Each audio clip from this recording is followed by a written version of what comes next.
Hello and welcome to Trans-European Division News. With me today is Dr. Stephen Currow, the Principal of Newbold College of Higher Education. And it's good to talk with you, Steve.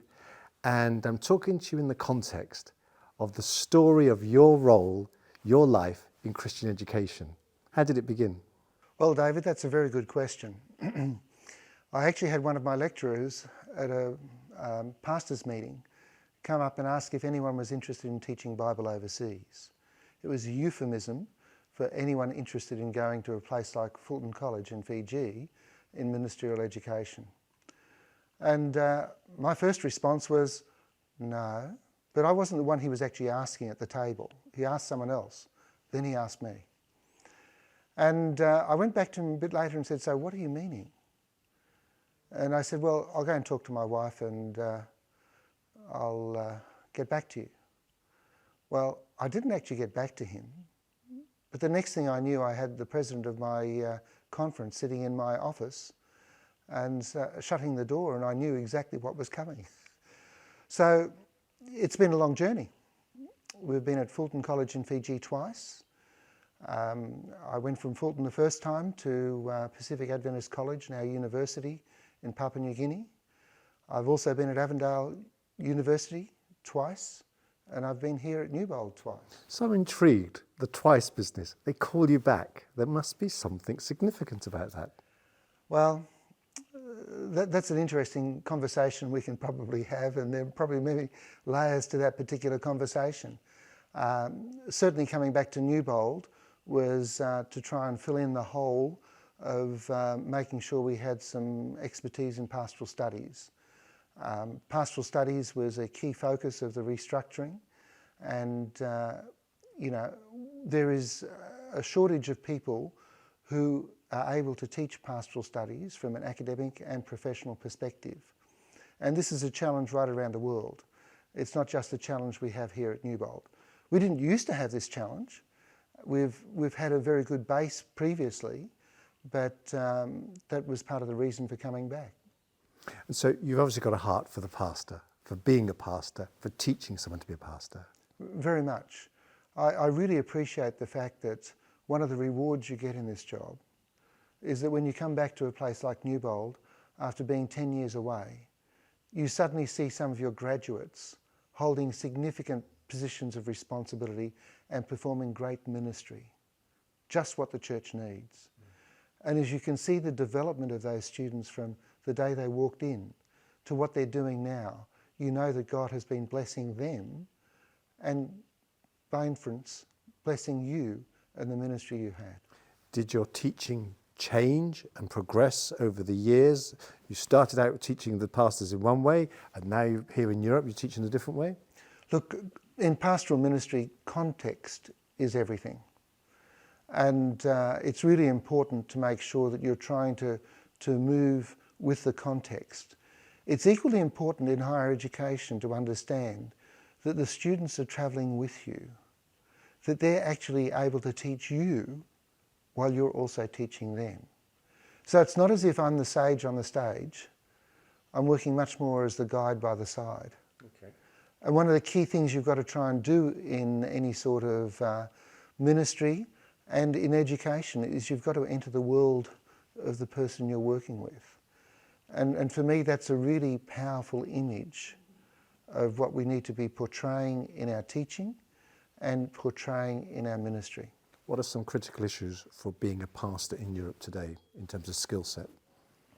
Well, I think one thing is we actually do need to enter the context. The context will be different no matter where you are. So I can't say this is what you can expect when you are going to pastor here in London, because London is so diverse. We've got students from Norway, we've got students from Iceland, we've got students from Sweden, Finland, we've got them from the Baltic states, from the Netherlands, from the Balkans, from Cyprus. So many different contexts. But even within those contexts, there are different contexts. And even within churches, there are different contexts. And so you're trying to develop the ability for them to actually critique the context, understand the context, enter that context, and be able to minister from within that context.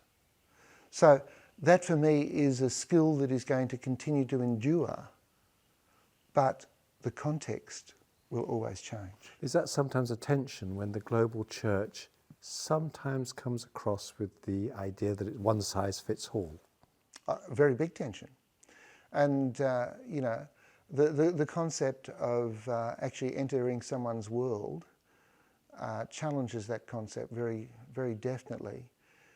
I'm very clear that we need to have diversity in mission, but we've also got to try and create community in church. And sometimes those that are excellent at working in mission are not excellent at building church.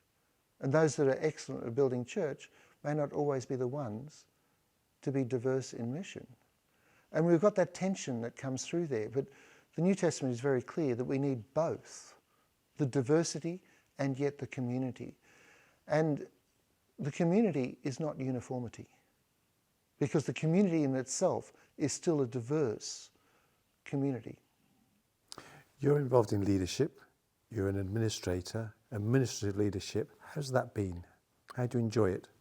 Well, there are always challenges wherever you go, whatever you face.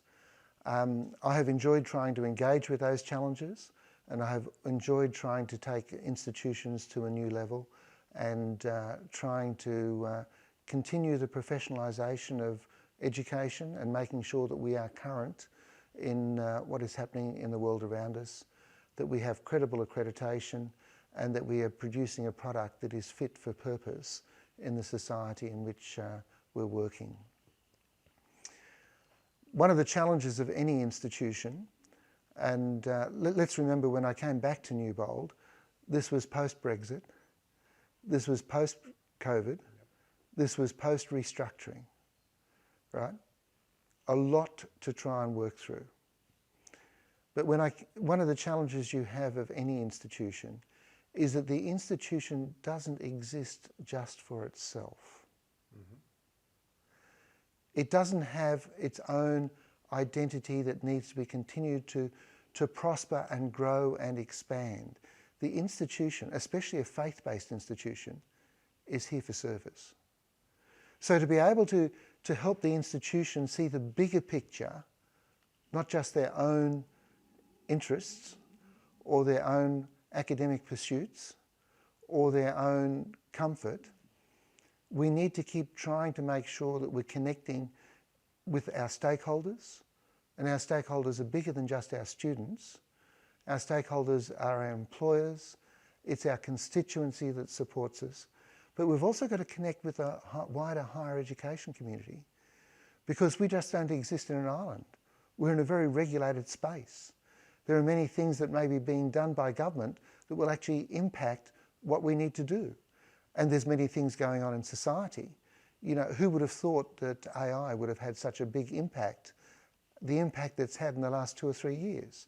And that provides great opportunities for higher education, but also some challenges as to how you actually ensure that what you're actually assessing is authentic. How does Christ work in the institution? Look, I think one of the motives that I have valued most in my own education, and I have tried to adopt wherever I have been, is to actually enter someone else's world. You know, the incarnation is an incredible model. And we understand God's mission is much bigger than just the great controversy. But to have the very God of heaven come down in human form, a form that we could relate to, and show us the Father, is absolutely incredible. And for me, the model of actually entering someone else's world, I don't mind where it is on the spectrum. I don't mind whether it's high or low in terms of class or education or background or country or ethnicity. Entering their world for me is a really key element of what we need to be able to model in ministry.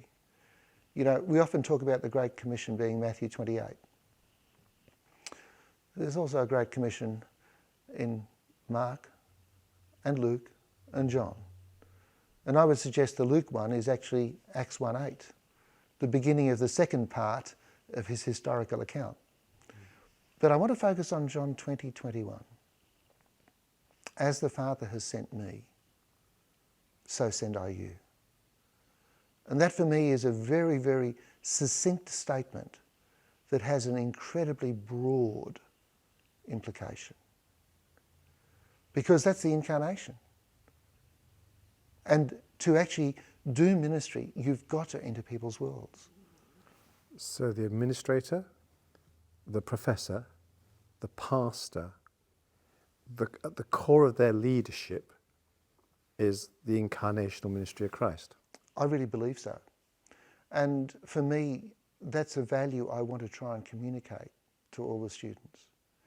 Because, it's easy to sit in your own corner and say, I'm like this, and just have people around me like me. But the Acts 1:8 commission is not just to us, or people like us near us, or people different from us near us, or people distant from us and different from us. It's to all of those groups. So whether you're going to be here working in the United Kingdom, in your community that you have known so well, or whether you're going to go overseas and do mission in a far distant place, it's all mission. But it's all part of that great commission of how do we actually engage in so many different worlds in so many different ways. By the very nature of being a teacher, we are teachable. What lessons in ministry have you learnt over the years, or even over at Newbold? Well, that's always a very interesting question, because there are many times that you're learning some of those lessons as you wrestle with the questions from students, as you listen to some of the student experience, as you continue to study and research in the areas that you're teaching. There are probably many diverse sort of lessons that we can talk about. I think one of the things we need to constantly remember is that we're a team. I don't have all the answers. I mentioned the idea of the guide on the side.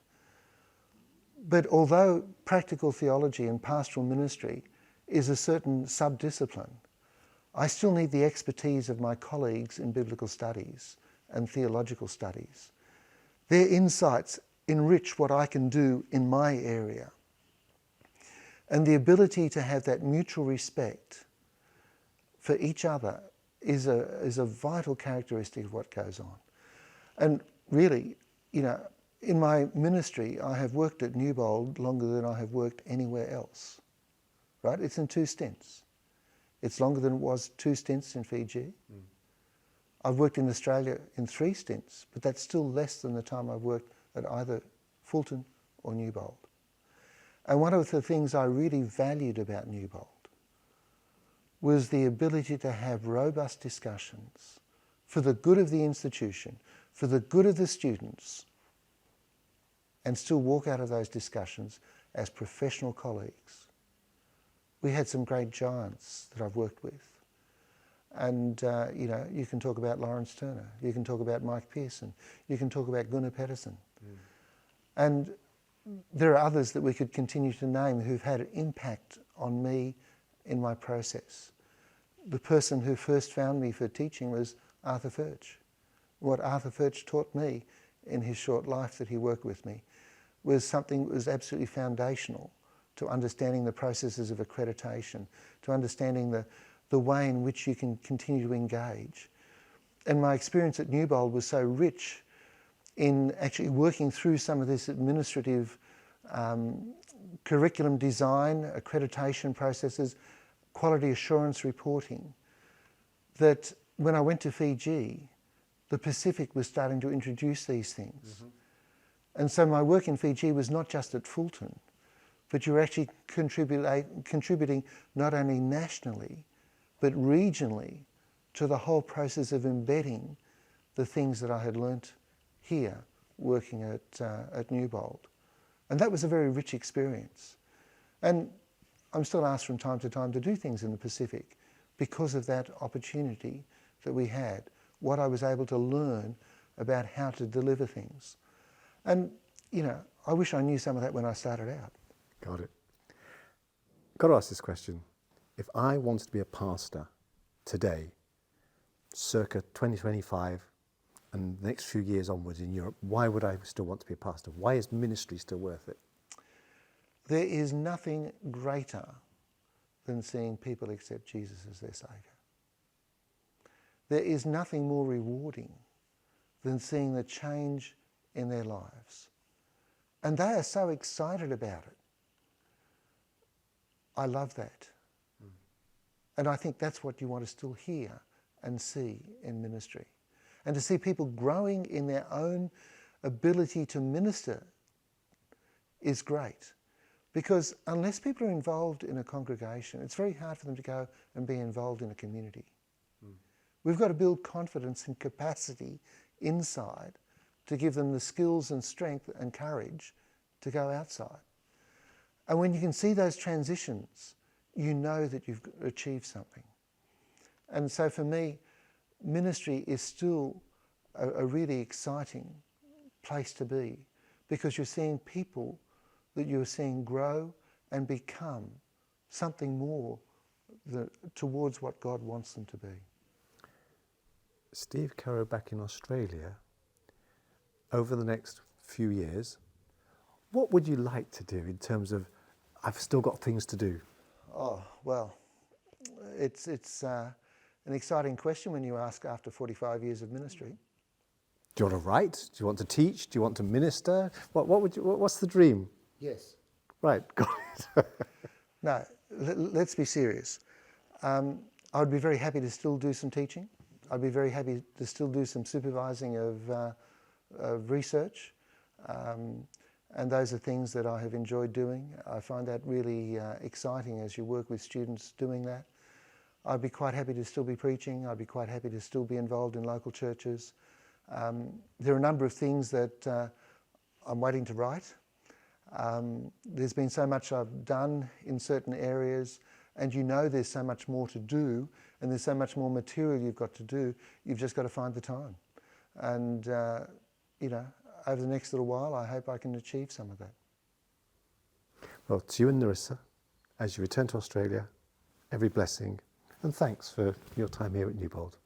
Well, thank you very much, David, and I've got very good memories, and I've got memories of so many people I have known, and it's great to see them continuing to serve the Lord in ministry. Thank you for listening to this conversation of Trans-European Division News.